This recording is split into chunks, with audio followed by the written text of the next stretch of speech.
नमस्कार, बुलेटिन में आपका स्वागत है। मैं हूं आपके साथ लक्ष्मी। चलो खबरों की शुरुआत करते हैं। गृह मंत्री अनिल विज ने कई विभागों के अधिकारियों की बैठक ली और जानकारी देते हुए बताया कि आजादी की पहली लड़ाई का शहीद स्मारक का निर्माण कार्य 80% से ज्यादा हो चुका है, जो जल्द ही बनकर तैयार हो जाएगा। साथ ही उन्होंने बताया कि ये शहीद स्मारक सूचना, जनसंपर्क और भाषा विभाग की ओर से स्थापित किया जा रहा है, जो 22 एकड़ भूमि पर बनेगा। शहीद स्मारक को स्थापित करने के संबंध में इतिहास की पुख्ता वस्तुओं और कहानियों को दिखाने हेतु 1857 से संबंधित इतिहासकारों की एक कमेटी का गठन किया गया है, जिसमें वे उन्हें स्मारक में कई कलाकृतियों, आर्ट, लाइट एंड साउंड इत्यादि के माध्यम से आगंतुकों के ज्ञान के लिए दर्शाया जाएगा।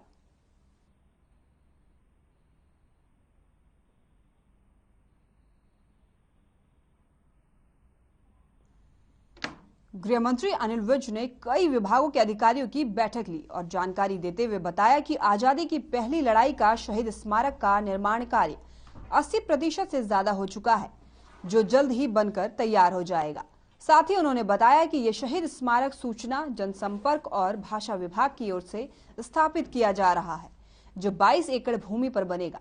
शहीद स्मारक को स्थापित करने के संबंध में इतिहास की पुख्ता वस्तुओं और कहानियों को दिखाने हेतु 1857 से संबंधित इतिहासकारों की एक कमेटी का गठन किया गया है, जिसमें वे अपने अध्ययन के अनुसार जो सुझाव देंगे, उन्हें स्मारक में कई कलाकृतियों, आर्ट, लाइट एंड साउंड के माध्यम से आगंतुकों के ज्ञान के लिए दर्शाया जाएगा।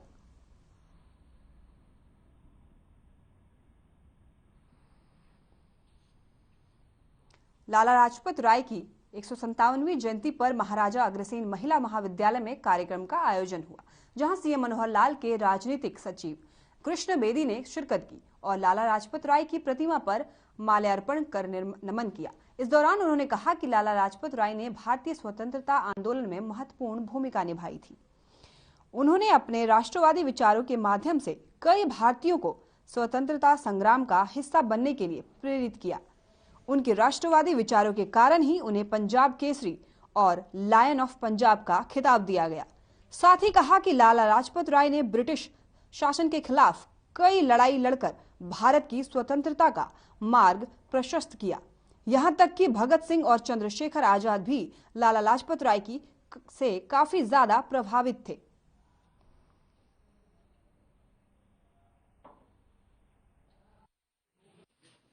वर्ष है आजादी का 75वां वर्ष।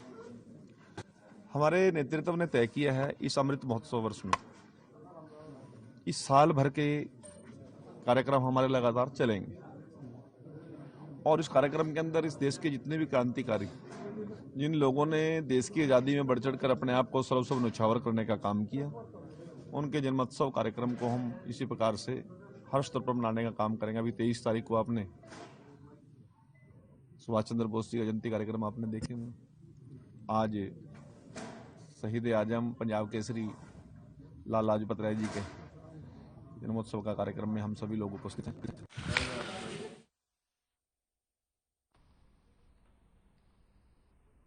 भिवानी में लाला लाजपत राय की जयंती बड़ी धूमधाम से मनाई गई। इस मौके पर भिवानी पूर्व मंत्री मनीष ग्रोवर ने श्रद्धांजलि दी और कहा कि लाला जी ने देश के लिए सब कुछ न्यौछावर कर दिया। साथ ही उन्होंने कहा कि 5 राज्यों में कमल का फूल खिलेगा और निकाय चुनाव को लेकर भी बीजेपी तैयार है।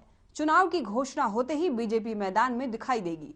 उन्होंने ये भी कहा कि देश का मुकुट कश्मीर है और कश्मीर से पीएम मोदी ने धारा 370 हटाई थी। यहां तक कि 3 तलाक पर भी फैसला प्रधानमंत्री नरेंद्र मोदी जी ने ही लिया था।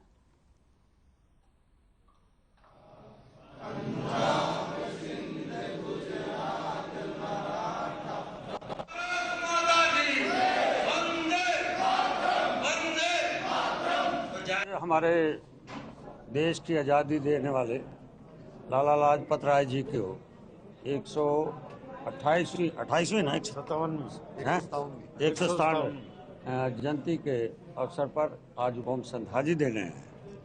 उनका जो सपना था, जो देश की आज़ादी के लिए उन्होंने लाठियां खाई, देश को आज़ाद दिलाया, उनका सपना ये था कि मेरे देश भारत एक महान बने उनके दिखाए हुए रास्ते पर आज देश की 130 करोड़ जनता उनको याद कर रही है।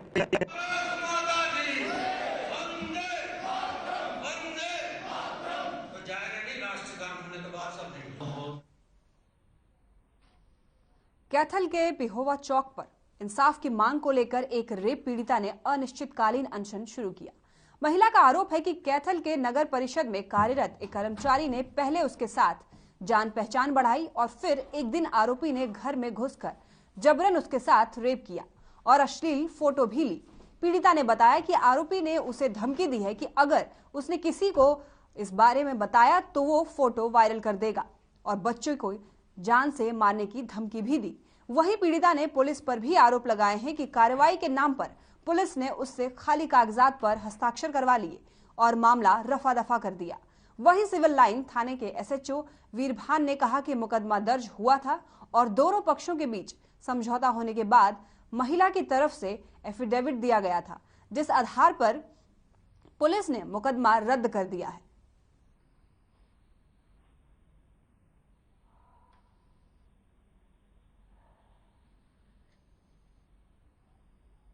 कैथल के पिहोवा चौक पर इंसाफ की मांग को लेकर एक रेप पीड़िता ने अनिश्चितकालीन पहले भी दी थी मैंने, फिर एसपी साहब बोले, एफसी ऑफिस में बोले दोबारा से दे दो।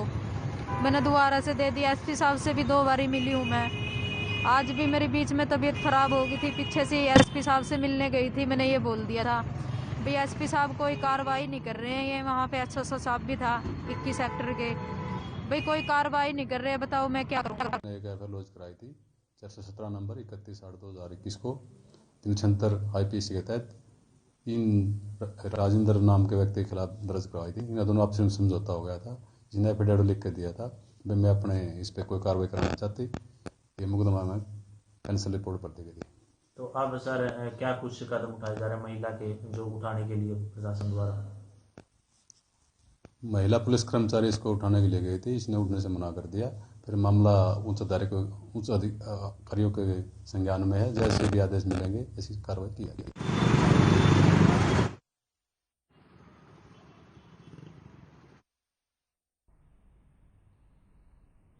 पानीपत में लगातार चोरों का आतंक बढ़ता ही चला जा रहा है। चोरों ने साजिश रची और पानीपत के जीटी रोड स्थित पंजाब नेशनल बैंक की दीवार तोड़कर चोरी करने की नाकाम कोशिश की, लेकिन मसला ये हुआ कि चोर साजिश के परिणाम तक नहीं पहुंच पाए और आनन फानन में बैंक से डीवीआर लेकर फरार हो गए। चोरी की वारदात के दौरान अन्य सिक्योरिटी कैमरे में कैद हुई।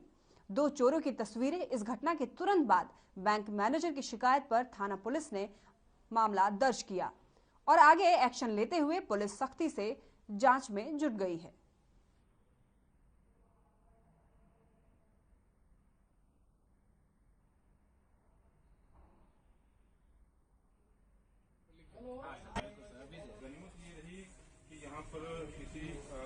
तो ये था कि रात में 2 चोर जो अंदर घुसे हैं दीवार तोड़कर और उन्होंने कोशिश करी है कुछ, हालांकि उनको कुछ हाथ में कुछ मिला नहीं, वो इतना ही हुआ है। तो क्या क्या लेके चोर थे? देखो जी अभी तो तफ्तीश जारी है कि भाई क्या क्या लेकर गए हैं, पुष्टि कर रहे हैं, सामान वगैरह सब कुछ सुनिश्चित, क्योंकि छोटा मोटा आइटम बहुत सारे हो सकते हैं, तो ये सब चीज़ें तो एग्जैक्टली नहीं पता चल पाएगा कि भाई आखिर क्या क्या लेकर गए हैं। डीवीआर लेके गए? डीवीआर तो एक है वो लेकर गए बस, बाकी कहाँ से घुसे थे सर चोर? पीछे से।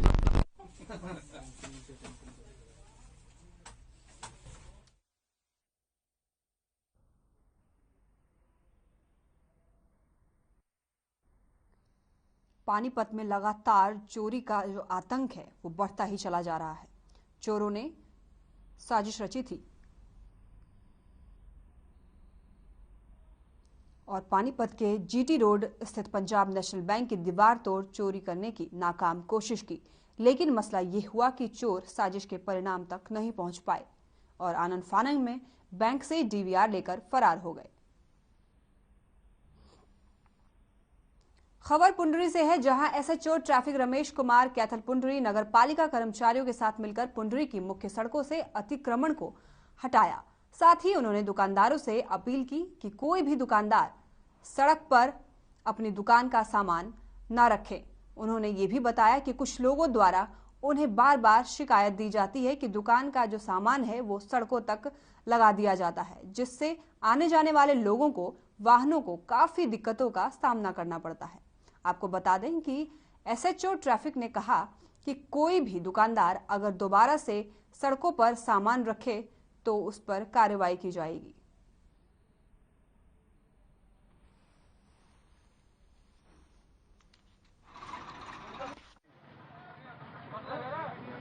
प्रोग्राम है ऐसे ही। सबसे पहले मेरा आपको नमस्कार है। हमारे पुलिस अधीक्षक महोदय कैथल श्री लोकेंद्र जी के दिशा निर्देशानुसार हम यातायात नियमों की उल्लंघना करने वाले के खिलाफ कानूनी कार्रवाई कर रहे हैं और साथ साथ में हम अतिक्रमण हटा रहे हैं। आज हमने पुंडरी शहर का अतिक्रमण प्रदीप कुमार जई नगर पालिका के साथ मिलकर, कर्मचारियों के साथ मिलकर हमने पुंडरी का अतिक्रमण हटाया है और लोगों से अपील की है भाई अपना सामान अंदर ही रखें, बाहर मत रखें, ताकि आने जाने वाले व्यक्तियों को कोई परेशानी ना हो। बहादुरगढ़ में भी बिजली कर्मचारियों ने सब स्तर पर गेट मीटिंग कर रोष प्रदर्शन किया और सरकार से फिर से उनकी मांगों को तुरंत प्रभाव से माने जाने का आह्वान दिया। साथ ही चेतावनी देते हुए कहा कि अगर सरकार ने हमारी मांगे नहीं मानी तो हड़ताल करेंगे। आपको बता दें कि बिजली कर्मचारियों की मांग है कि कच्चे कर्मचारियों को पक्का किया जाए, समान वेतन दिया जाए, कैशलेस मेडिकल सुविधा उपलब्ध कराई जाए। इसके अलावा भी कर्मचारियों की अन्य कई मांगे हैं जिसको उन्होंने सरकार से पूरा करने की मांग की है।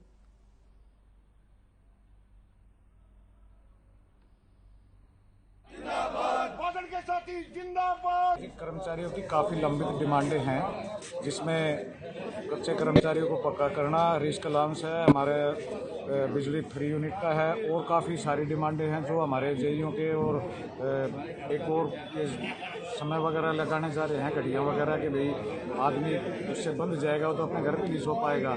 सरकार इतनी ज़्यादती करी है कर्मचारियों पे जिसकी कोई हद नहीं है। उसके विरोध स्वरूप हमारी सेंट्रल काउंसिल ने 22 तारीख को एचएसएबी वर्कर यूनियन की और 23-24 को राष्ट्रव्यापी हड़ताल करने का फैसला लिया।